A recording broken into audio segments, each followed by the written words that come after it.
currently representing Price Bets, which is an odds comparison platform aimed at the Spanish market, rolling out in 18 different languages in Europe.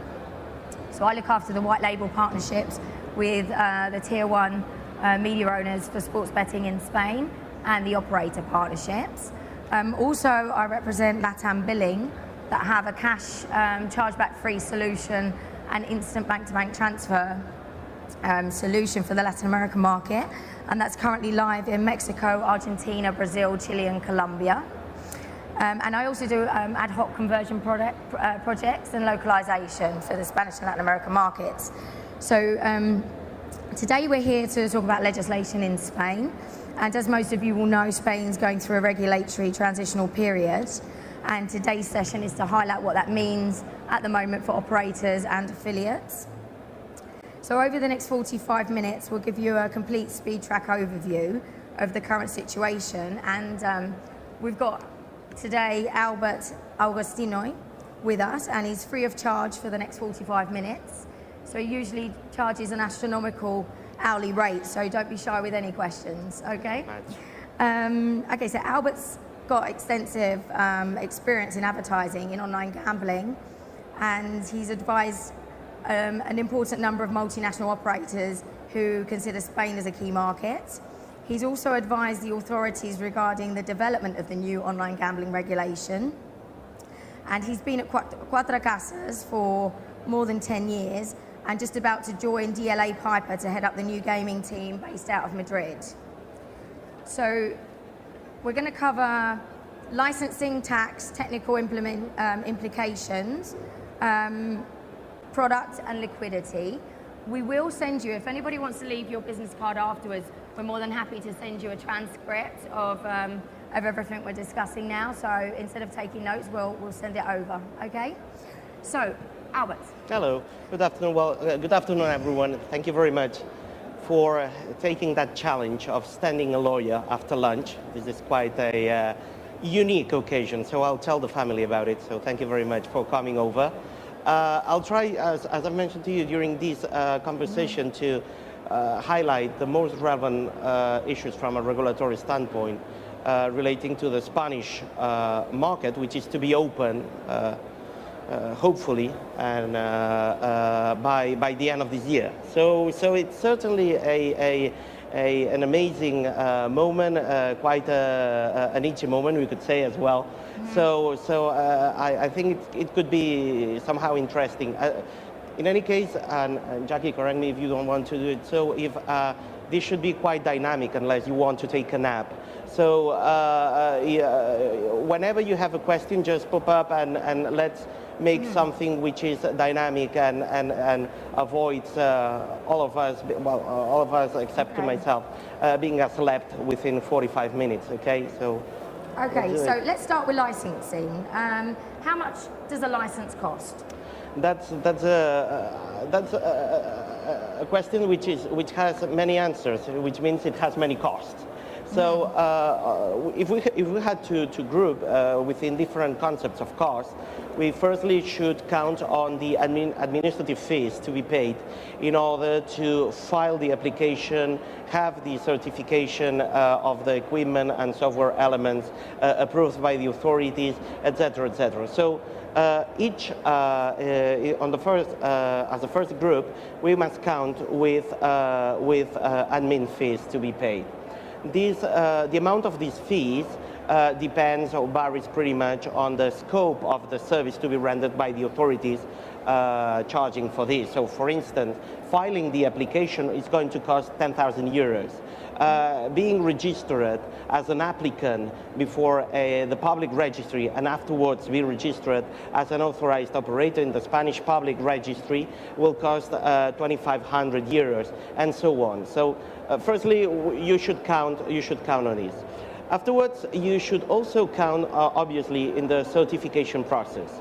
One of the key elements that you are well aware of the Spanish regulatory framework is precisely the need for the operator to have all the technological infrastructure covering software, technical equipment, network requirements, etc., certified in order to ensure that they are compliant with the technical standards set forth by the Spanish regulations. So in this respect, you will be forced to undergo on a certification process, which will obviously have a cost. Should you decide to use a testing lab or a certification lab, you will have to pay the price that is charged for it. If not, you can use the service of the technical services of the authorities themselves, and the admin fee for this it's 38,000 euros. So okay, so it's 10,000 to apply. Yeah. And then the fee of 2,500 and then 38,000, or depending on the cost of the certification.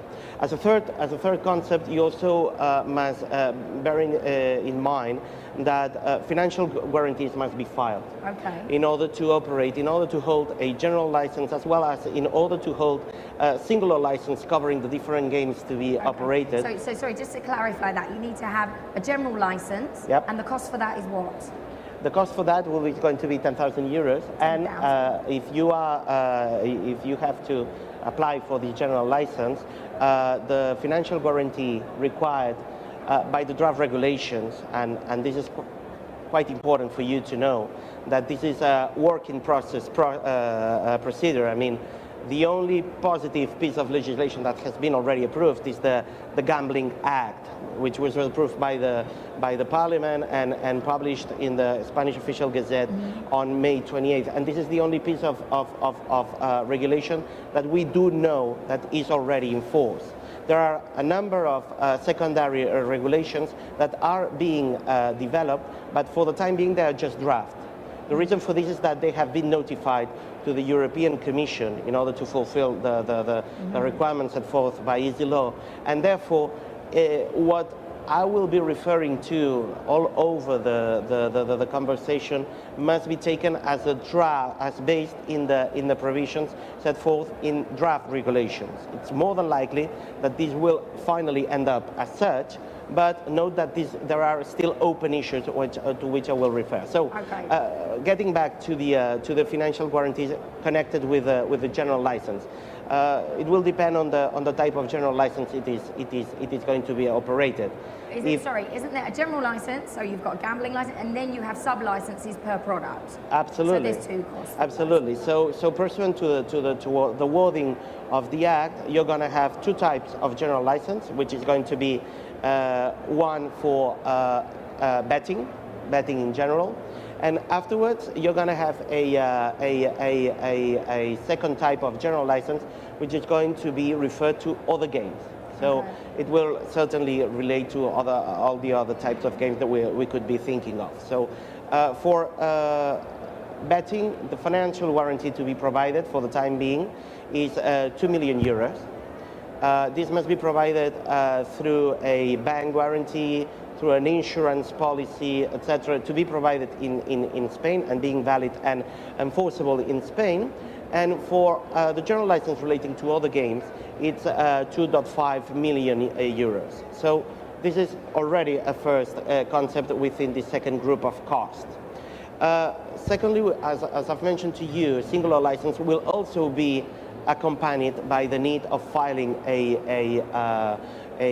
financial guarantee covering the operation of that given game referred to in the license. So the amounts at this respect are still to be defined.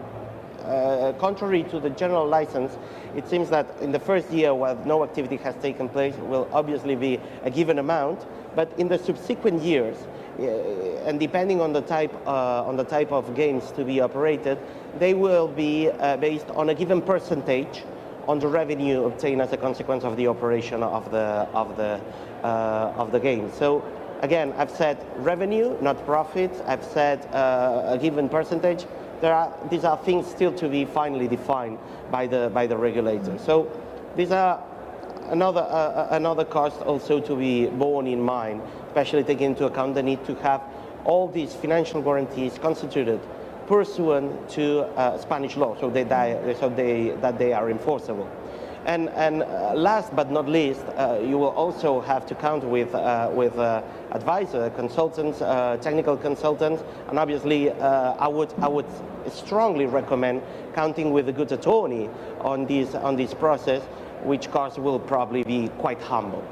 Okay, just moving on to the process. If I want to apply for a license, what's the process? Okay, so the process as defined by the Spanish authorities is going to be based, in the case of general license, which as a matter of fact are the condition required, the first condition required for being legally present in Spain.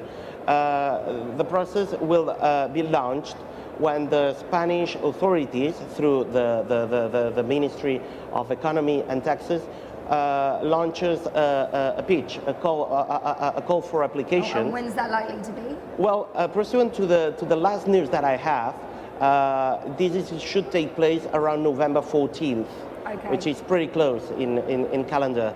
Note that the whole process is being quite late in, let's put it this way, in the sense that everything is following a very urgent path, and as a matter of fact, the general elections have just popped up in the middle of the process. So for the time being, it seems that this is not going to have any affection on the calendar, in spite of the fact that it's likely that this date may be advanced 1 week or two, at a great extent depending on two main factors. Firstly, on obtaining clearance from the European Commission on the regulations. So once the green light from Brussels is seen, well, the call will be issued. And secondly, see if the political environment, the political circumstances, if they dramatically change, something which may happen in the next 10 minutes, taking into account the situation, the economic situation and the debt situation, well, it may have a remote or can remotely have an impact on the timing. But I would assume, and this is an assumption which is taken not by me but by the Spanish regulator, that the call for general license should take place by mid-November. And the ultimate aim of the authorities is to have the first licenses granted and therefore operators already running their businesses in Spain by late December, mid-late December. Late December. And how long have you got to apply for the license if you're an operator? This is a tricky question because, as a matter of fact, contrary to other countries, the window for applying for general licenses will not be always open. On the contrary, once the call for applications is launched, applicants will only count with a 2-week term for filing their applications. Once this 2-week term has elapsed, well, the call will be closed, and pursuant to the terms of the law, the authorities will only be obliged to issue a new call within once a term of 18 months, okay, so 1 year and a half has elapsed. So if you don't apply for a license when they open the window, the 15-day window, then you're not going to be able to apply for a license for at least another 18 months. Yes, unless there is an exceptional circumstance or there is a formal request from an operator asking for the authorities to call for applications, and given the circumstances, the authorities do freely decide on advance this. But in any case, by law, they are only required to do so. So what happens if I operate and I don't have a license? Well, what's the repercussions? Well, you are in trouble, I would dare to say. One of the main features of the new Spanish regulation is that someone has gone crazy with the sanctions. I mean, know that operating without a license is deemed as a very severe infringement of the new Gambling Act. And as a matter of fact, this can be a sanction with a fine ranging from 1 million euros up to 50 million euros. This is 50 million euros. So probably they're thinking of fining 6 or 7 operators and getting rid of the crisis. But the thing is that this is the immediate danger, which is huge fines, especially if you have an active presence in Spain. The enforceability of these fines could be. What happens if you're not in Spain and you're operating for offshore? Well, there are other systems of injunctions which can be accompanied apart from the fines, such as IP blocking, IP address blocking. This is something which we're going to see. We're going to see as well a blacklist similar to the one that has operated for years in Italy on excluded domain names. And as a matter of fact, there is also another injunction on which the authorities have a very strong interest, which is blocking payments as long as the authorities consider that such payments are connected with non-authorized gaming activities. So in quoting the words of the regulator, they want to cut the air supply of the operators that do not fulfill the requirement of obtaining a license. So I would tend to think that operating in Spain without counting with one of these licenses should be regarded as a very short-term gain rather than a sustainable system of running your business. Do you think that they can actually put that into practice? So, I mean, in the States, that didn't really work. Well, in Spain, I have no doubt that this is going to be made in the Spanish manner. Yeah. I mean, this can take time, but I'm quite sure that IP blocking and payment blocking can certainly be enforced. Another thing is, what if you are fined and you count with no premises, no employees, no representative, no nothing in Spain? Well, in that case, know that the Italian, the French, the Spanish, and the Danish authorities are informally speaking about or talking about the possibility of creating a network of regulators which is able to enforce decisions. Okay, most probably sanctions. A treaty between regulated markets. Yeah. Okay.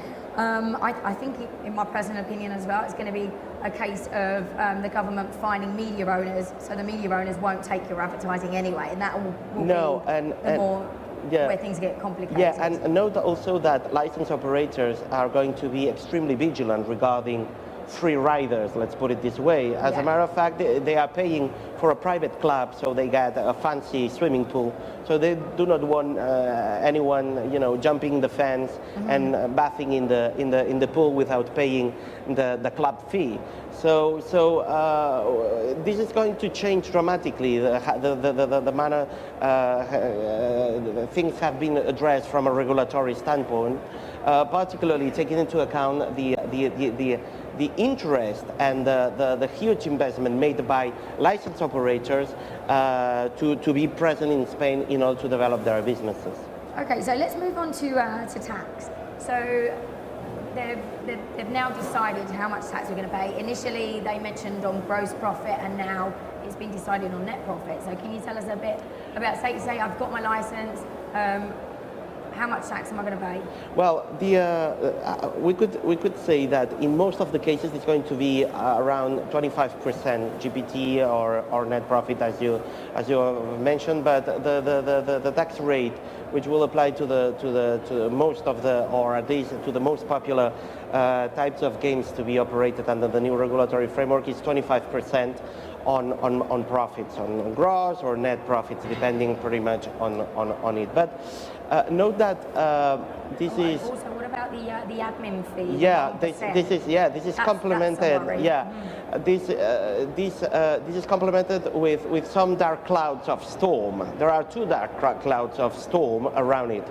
The first one is a funny thing that we have in Spain, which is that regions are entitled to tax the activities that are taking place within their territories. So by law, it's set forth that this 25% can be complemented with an additional maximum rate of 5% as long as the region where the operator is based, or the region, if it does not count with the permanent establishment, it is the region where the representative of the company has his or her or its domicile. Well, if the authorities of that region decide to apply this additional regional tax rate, then this additional tax rate will apply not in the whole amount of the profits, but instead on the profits obtained in that given region. This is to say, the profits obtained from the consumers having their residence within that region. So it has been amended. It was more ambitious. So that's the first cloud.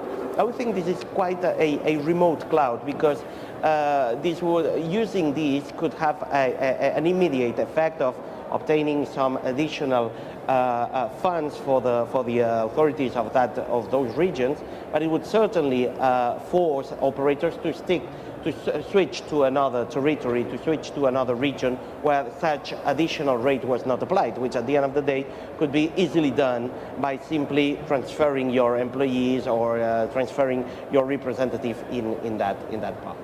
That's the first problem. The second problem, or the second cloud I was referring to, may be much more significant and important. There is a provision in the law that sets forth that the Spanish authorities will be entitled to charge for an admin fee for providing regulatory services. So this is basically aimed at financing, at ensuring that the gambling commission, the state gambling commission, can pay its employees, buy its servers, buy its network connections, etc., etc. At the end of the day, it's something which is aimed at financing this new body, which is the Gambling Commission. Why that? The reason is that due to the political need to close the deal as fast as possible in the Parliament, the central government approved, and it was finally approved by the Parliament, that almost 100% of the tax revenue obtained as a consequence of applying the gaming tax will revert on the regions, but not in the state authorities. So at the end of the day, they are developing these activities or these regulatory activities without obtaining some type of financing for that. So it has been tried to be covered by an annual admin fee corresponding to 0.1%, so 1 per thousand of, and that's the worrying part, of the revenue obtained by the operator in Spain. What does this mean? This means that in some cases this may imply a huge amount of money to be paid in concept of this admin fee. It is being currently considered, and I wouldn't be surprised that the new government could even consider deleting this admin fee, because as a matter of fact in the Parliament the Popular Party strongly advocated against this fee. But at the end of the day we'll have to see how this is applied, but this is going certainly to be a major issue from a tax perspective or from a tax burden perspective in order to decide whether to be present in Spain or not. Okay, let's move on to the technical implications. Yeah. Because currently the regulators have said you can't operate on a .es domain. Yeah. You have to revert to a .com Yeah. until you've actually got the license. Yeah. What else? What about the servers? What about your... Yes, well, as I was mentioning to you, there are lots of work still going on. I mean, we could say that it seems quite weird to have the call for applications launched by November 14th, and for instance, up to this moment, the authorities have not even published a list of certifying authorities in order to well fulfill this condition of being certified in order to operate in Spain. Everything is doing there's no minimum technical compliance. There are a number. I mean, there are. Place. Yeah. pursuant to the draft versions that we are dealing with, which will probably look pretty close to what it will finally end up for being regulated, there are a number of things that we do already know about. I mean, the users, for instance, will be required to be not just identified but also authenticated through systems of verification, which are still being developed. And this is one of the key issues around it. The authorized operators will be required to count with a so-called secondary equipment within the Spanish territory, which is a concept which is still being developed. We would tend to think that this is related to a mirror server to the so-called central gambling unit, which is the central processing for the operation of the activities. But again, the Spanish authorities are trying to obtain a good balance between these needs of guaranteeing the security of the transactions, identification of the players, etc., and on the other hand, make something operative. So, for instance, they want to avoid a system of replication of servers or replication of information similar to the one that is applying in France, which costs a huge amount of money, and at the end of the day does not provide so many informations which are different from the ones that could be obtained in a less expensive. So it's a work in process. It's something that is being currently defined, but we'll have to wait until probably 10 minutes before the call for applications in order to be sure which are the technical requirements to be fulfilled. Okay, another question. How does the licensing process and the regulation affect affiliates? Well, that's a very good question, because as a matter of fact, these departs from almost a philosophical question of asking, pursuant to the law, what is deemed as an operator. An operator, this is an entity or a person exploiting gaming activities falling within the scope of the law, must obtain a license. So this has been tried to be clarified in the draft regulation on the licensing conditions, where operator is defined as any company or person being involved in the active operation of gambling activity. And as a matter of fact, the regulations defines a number of hypotheses or circumstances which can be used to presume that that given entity or person is indeed an operator.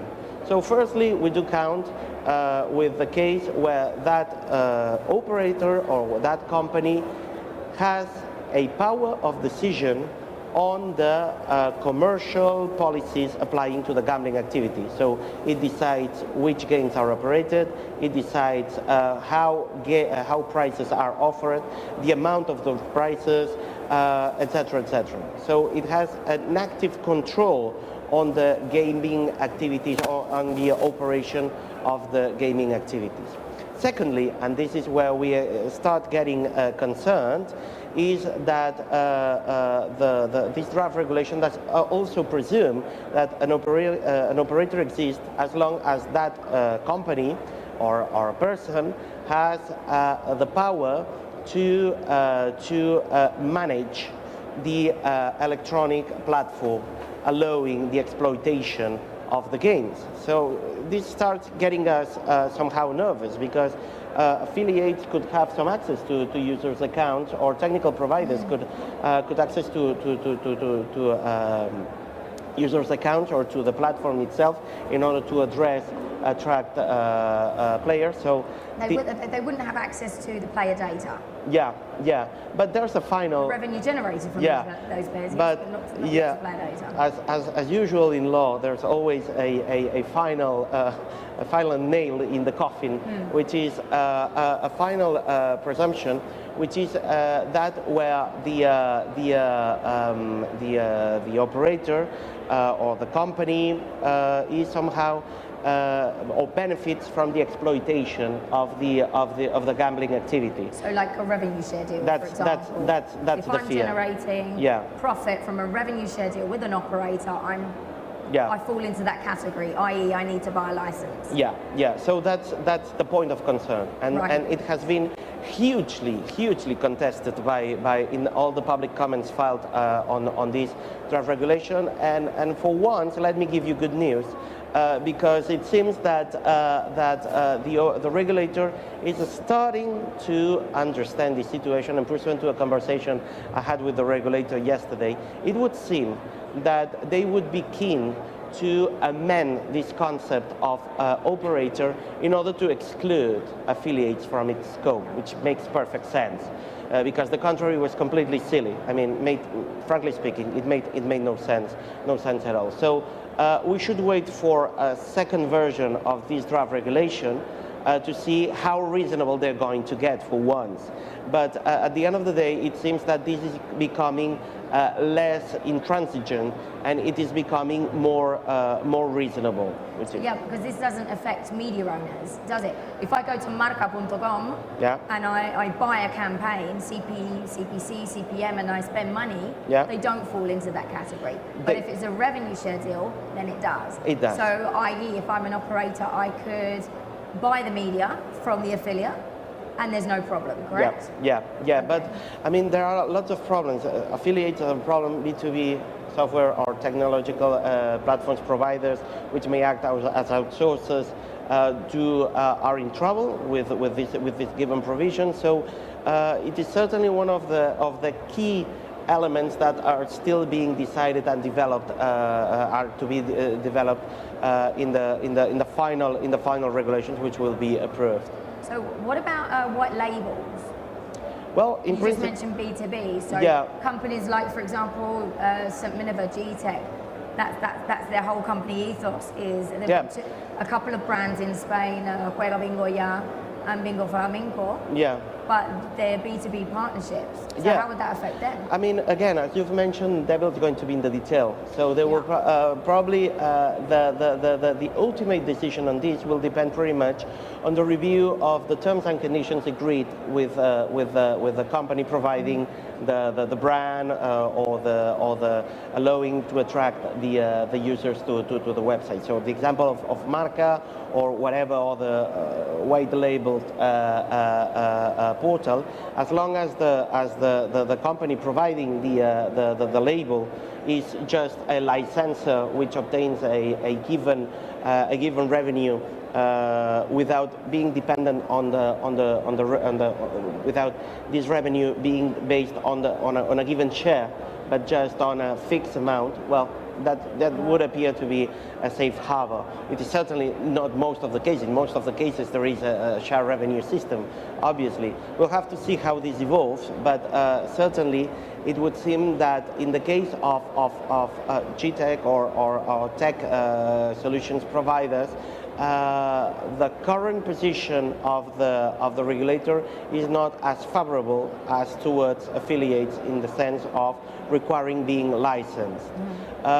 One of the recurrent explanations given at this respect, in order by the regulator, in order to require these companies to apply for a license, is that by doing so, they would be certifying the technological platform, and therefore, once this had been done, this process should not be replicated with each one of the operators outsourcing or using this given technological platform. But again, I'm not really happy at all with this solution, and I know that there is a huge pressure on the regulator in order to find a more reasonable approach. We'll have to see how this ends up. Okay, another question. What about the team? Is it necessary to have a team and a presence in Spain? No, not really. As a matter of fact, this would be must probably be deemed as a breach of EC law. So the only requirement at this respect is that applicants do appoint a representative with permanent residence in Spain, but just for notifying purposes. So if you want to count with your call center located in another jurisdiction, if you want to count with a tech service which is located in a different jurisdiction, this should not pose a problem. The thing is that as long as you appoint a representative in Spain, that should suffice. Okay. Now let's just talk about product for a moment as well. Yeah.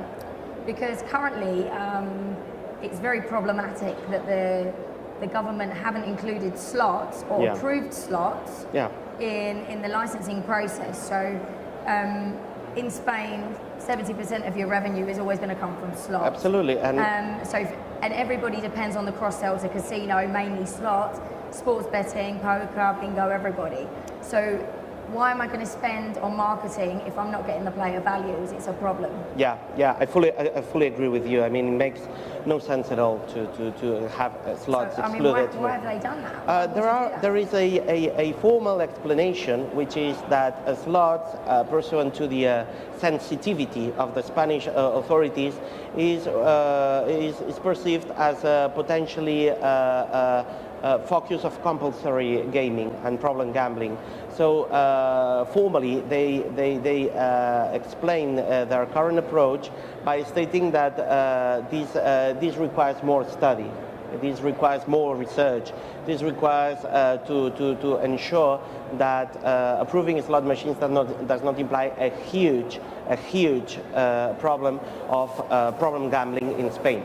This is kind of funny. It's kind of funny to hear it, especially if you stroll around the city and you see that in every single bar you find a slot machine.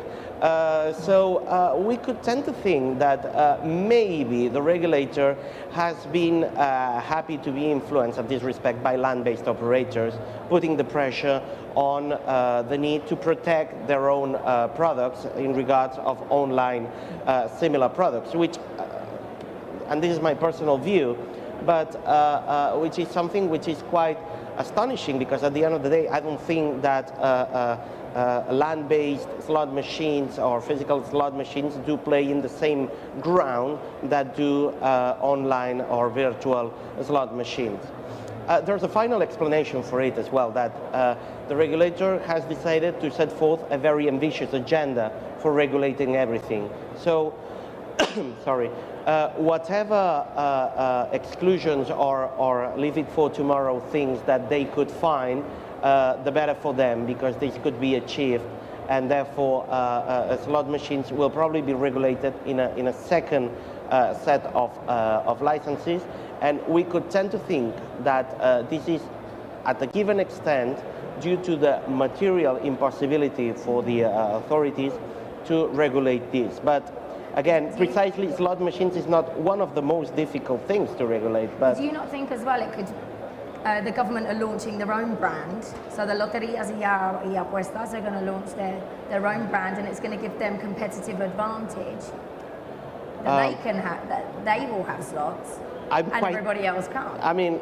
this would make perfect sense. I mean, having a secret agenda on this, but they should make it in quite a sophisticated manner, because if not, it would be a blatant breach of EC law, of Spanish competition law, etc. So this could be a major problem at the end of the day for the authorities. So what you say makes perfect sense. Operators that are looking at Spain as a serious market are going to have to go how long before they decide to include slots? Yeah.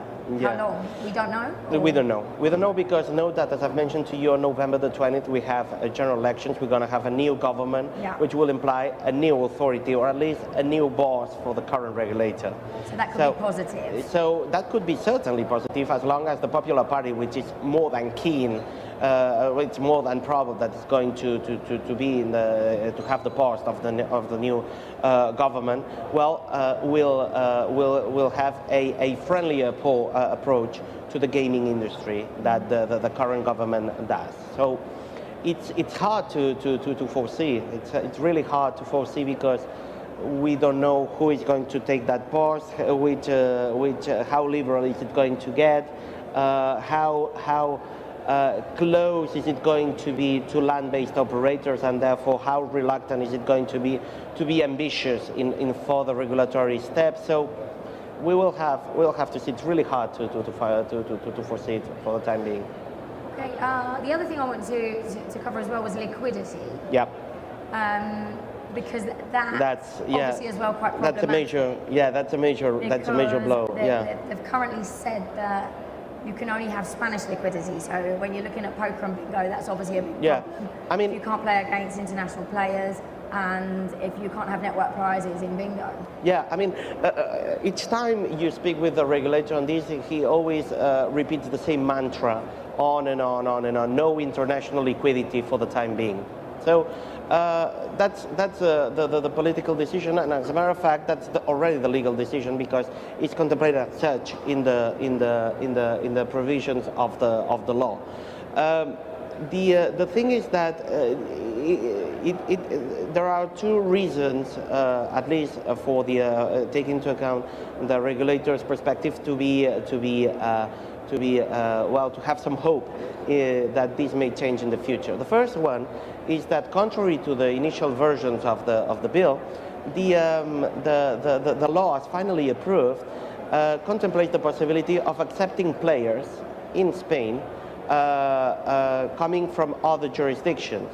So, for instance, players from other European or even Latin American jurisdictions will be free to register and open a Spanish account for playing in the authorized gambling platforms in Spain. So this is already something, not too ambitious, but this is already something. And I would not be surprised at all, and this is being recurrently heard in the different forum, is that the jurisdictions that are currently regulating gambling activities, online gambling activities in Europe, will increasingly try to, as we were mentioning before, to reach agreements of recognition among each other. So in the midterm, I would not be surprised that in Spain there's acceptance of liquidity relating to players corresponding to Italy, France, Denmark, even the UK. We'll have to see, because we know that this is something that it's in the regulator's agenda. Okay, we've got another 15 minutes left. Does anybody have any questions at all? Yes? Yeah, go and shout it out and I'll repeat. Okay, you started talking about the process and you were talking about general license and individual license. My understanding is that the operator to operate needs a provisional individual license, and then within 6 months needs to get the definitive provisional, the definitive individual license. This is tied to a number of different documents, technical projects, certification documents. Can you get into the details of that? Yeah. Okay, so the question is, can we go into a bit more detail about the actual process of getting a license? Yeah, one of the issues that you have mentioned is the mention to provisional license. As we know, the whole regulatory licensing process is being really ambitious in that taking into account the tight time scale. So one of the things that we are quite sure that are going to happen is that for applying for a general license, the technical specifications or the technical requirements, it's going to be extremely difficult to have them fully in place and fully compliant with some regulations that will have been approved some 10 minutes before the call has been called. So the Spanish solution for this is most probably to base this original filing on the goal of obtaining a provisional license. So when you file your application for a general license, you will have to include not an in-depth or an on-the-ground study of your technical solutions and platform and systems, but rather a report from a certifying company stating that your project of implementation of the technical infrastructure and environment will fulfill, or does fulfill, the requirements defined in the regulations. In order to, so quite a formal requirement, just to say, I promise I will do so, and I will do it by this manner. So as long as you convince the certifying service provider, and it gives you a positive report, you will include it in your application, and what you are going to obtain is not a final license, but instead a provisional license. Theoretically, within the 6 months following the granting of this provisional license, you will count with the time for running all the tests, for running all the verifications that allow to prove that your technical services, being already operative, do indeed fulfill these requirements. So this is going to take at least 6 months. I think that it should take some longer, because there's a huge amount of technical verifications to be done, but certainly you're going to come with a provisional license, which will be afterwards validated as long as you have passed the test of the certifying entity, and therefore once you have passed them, you will obtain your final, or you will consolidate into a final status your application. A follow-up question. Yeah. The window for the tender is for the general license, and then I can acquire an individual license at any time. Yeah. Okay, sorry, the question is the time period for the tender is for the general license. Absolutely. That's the case. So you've got 15 days to apply for the license and get it granted. Yeah. And then. I mean, general licenses are pictured as the general threshold to be crossed by any operator in order to prove before the authorities that it is a reliable operator. Once this general license is held, it's going to have a 10-year term, which will be renewable, and within this 10-year term, you'll be able to apply for any singular license relating to a given game that you want to operate, and which has been previously approved by the authorities. So the key issue is that in order to be present in any manner or through any game in the Spanish market, you will have to count with the general license in order to be entitled to apply at any moment for a singular license covering a given game. Sorry, just another comment. Which games haven't been approved? Obviously, we spoke about slots. Yeah. Exchange betting. Exchange betting. Has also not been approved. Yeah. Bingo initially wasn't, but they have now included it because all the operators were lobbying. Yeah. So there is a chance that the other two products could be included. If I was BWin and spending 50 million on sponsoring Real Madrid a year, Yeah. I would want slots included. And I would be hesitant to be spending big budget without inclusion of, so what's the likelihood? I mean, there's a funny thing about it, is that there are several categories that are still to be found out whether they may include or not include games. I'm thinking, for instance, on video poker. Right. Does it fall within the scope of the concept of poker as defined in the draft regulations? Well, the regulator itself does not know it. It's considering this. And this is part of the problem, Albert, isn't it? They've decided to regulate and given themselves an unrealistic expectation to have everything in place by the 31st of December. And Absolutely. I just don't think they realised how intricate the whole process was going to be. Yeah, and another funny category which is also being under a very tight scrutiny is the so-called social games, which are defined as games where the main aim is to have fun. So something which is which are widely accepted in society, etc. So there are several examples regarding these Spanish traditional card games or games connected with TV shows, etc. But it's quite a great concept which can be certainly positively used in order to try to balance out towards games which are similar to some of which have been excluded, such as slot machines. We will have to see how this is construed, because for the time being, we do certainly not know how far will the regulator allow to develop this concept, this open concept. Okay, has anybody got any other questions? None? So everyone's just slept, I'm afraid. Okay. Okay, Thank you well, very much. yeah, thank you very much, and I'll be happy to answer any other question you may have on a more closed environment. And if anybody does want the transcript, then please leave a business card. Happy to send it through. Thank you. Thank you.